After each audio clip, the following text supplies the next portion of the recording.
The Orbital Guard's Origin Story, Episode 23, Song. Drays had one final task to complete before we parted company. He was facing me at a 45-degree angle, and his right arm was slightly hidden behind his back. As he turned to face me, a giant lion emerged from behind him and slowly made its way around his bike, before laying down at his feet with a stretch and a long yawn. I was so taken aback, complete with a small burst of adrenaline, I completely failed to notice the parachute rig that he was holding. And only then did I notice that he was wearing the orange wristband. The lion was enormous and obviously a hologram, as this was confirmed by the lack of smell. As I controlled my breathing, I scanned the immediate area, searching for deeper clues to explain the experience. But I had already bit the lemon, and Drays had his opening.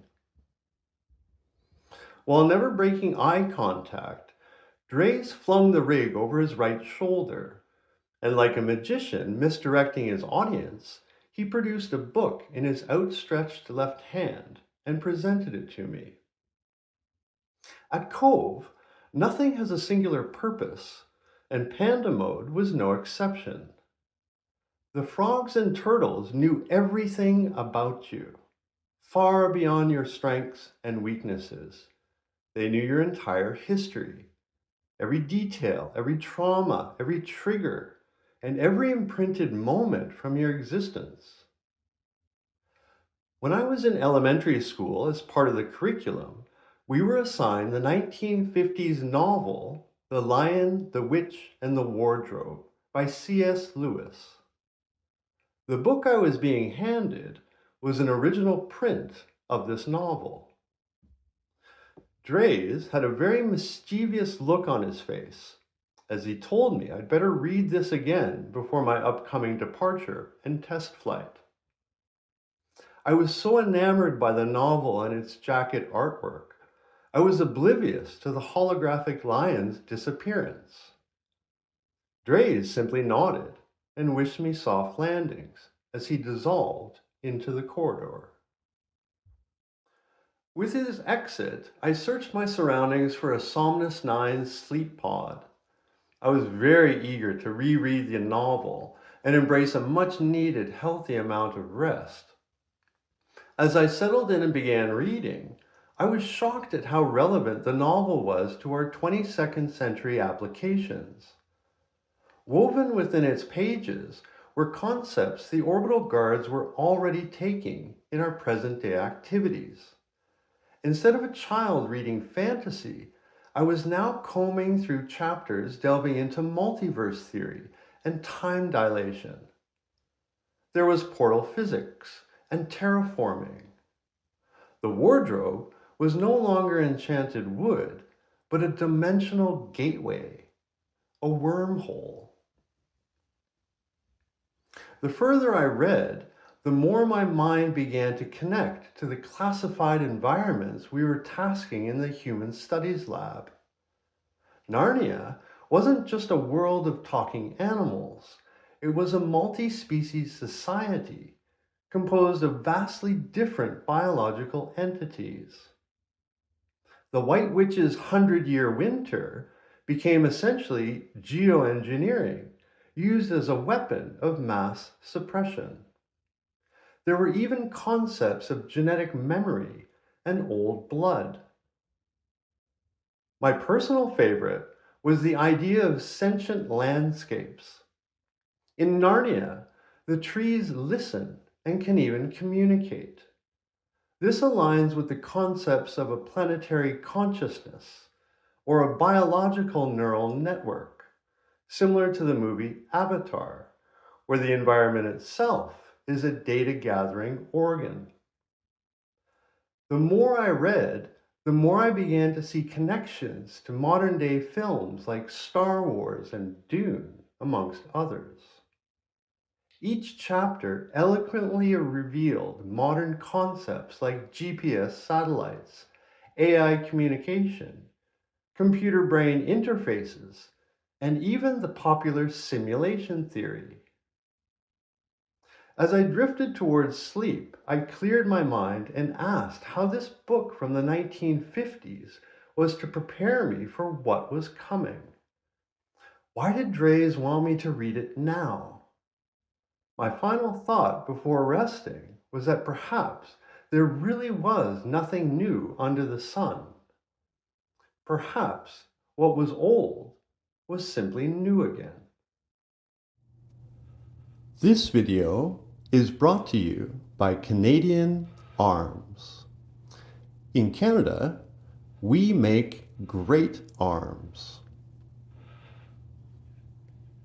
Okay, nobody likes a showboat. Also, Robert Bigelow is S.R. Haddon. Thank you.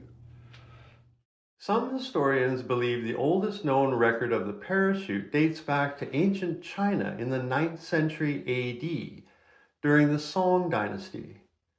The most famous depiction belongs to Leonardo da Vinci's detailed design in 1485.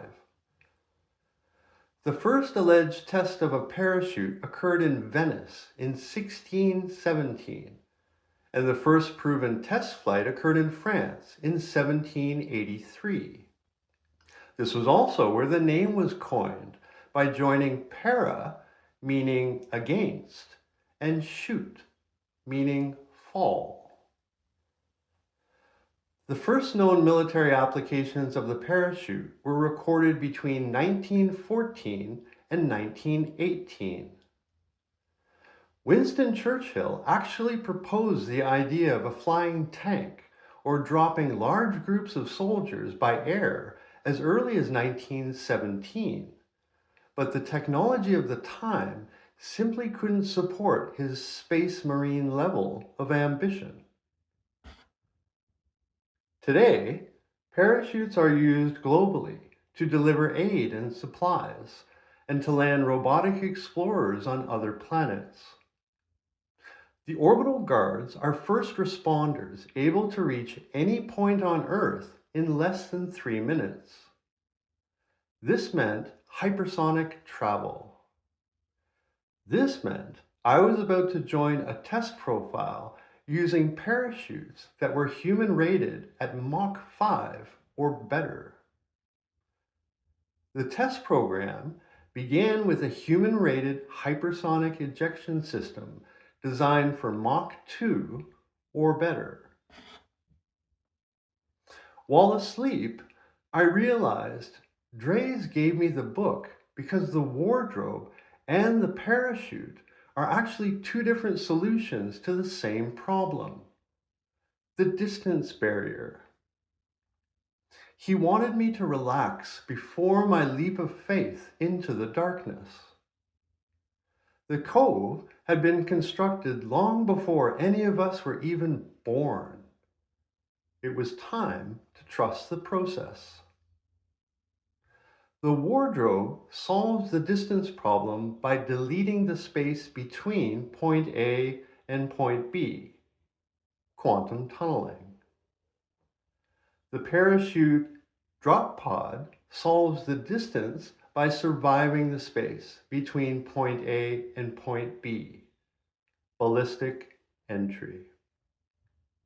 Where I was going to be slotted within the program was yet to be determined, but it was clear.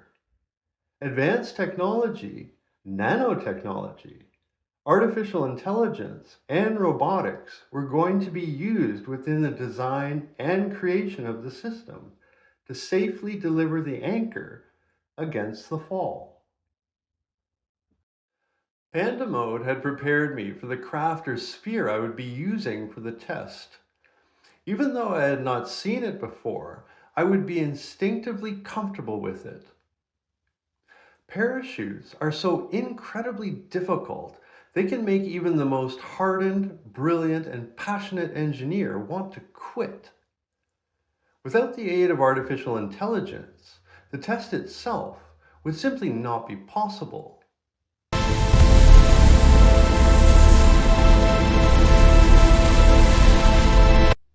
As I put my faith in the couchmakers, I was briefly shown my flight trajectory. I was to land on a giant freshwater vessel in the open sea. A man who bore a striking resemblance to Boyan Slat would be there to secure my arrival, if I survived.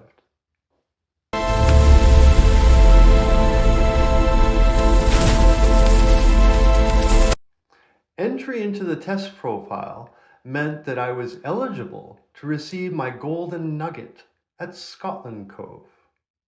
At the time, I was too focused on the task at hand to contemplate what that would be.